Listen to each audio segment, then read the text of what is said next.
અર્જુન ભગવાન શ્રી કૃષ્ણને કહે છે કે તમે મને જગત વિશે કહ્યું, હવે આ જગતના લોકો વિશે કહો. આ જગતમાં માનવ સમુદાય કેટલા પ્રકારના છે? આ જગતમાં કેટલા પ્રકારના મનુષ્યો છે? ભગવાન શ્રી કૃષ્ણ કહે છે કે આ જગતમાં બે પ્રકારના માનવ સમુદાય છે. આ જગતમાં બે પ્રકારના મનુષ્યો છે. એક તો દૈવી સંપદા વાળો મનુષ્ય અને બીજો આસુરી સંપદા વાળો મનુષ્ય. દૈવી સંપદા મોક્ષ તરફ લઈ જાય છે, મનુષ્યને મુક્તિ અપાવે છે, જ્યારે આસુરી સંપદા બંધનમાં નાખે છે. અર્જુન ભગવાન શ્રી કૃષ્ણને કહે છે કે દૈવી સંપદા વાળો મનુષ્ય કોને કહેવાય? દૈવી સંપદા વાળા મનુષ્યના લક્ષણ શું છે? ભગવાન શ્રી કૃષ્ણ કહે છે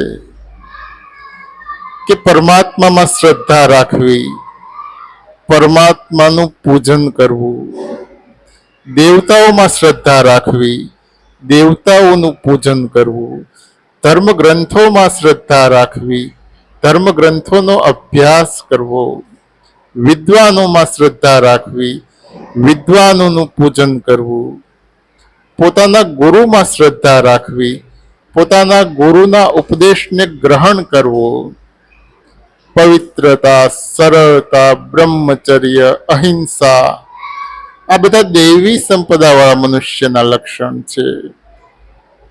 આવો દૈવી સંપદા વાળો મનુષ્ય મોક્ષને પ્રાપ્ત કરી લે છે. હવે આસુરી સંપદા વિશે સાંભળ.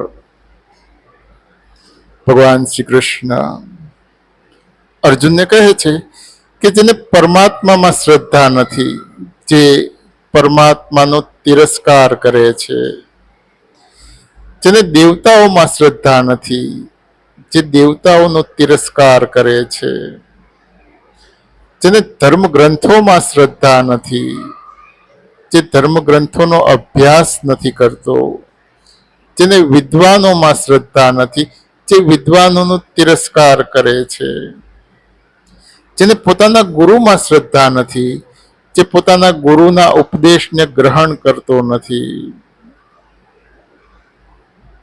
અપવિત્રતા, ક્રોધ, અહંકાર, ઈર્ષા, આ બધા આસુરી સંપદા વાળા મનુષ્યના લક્ષણ છે.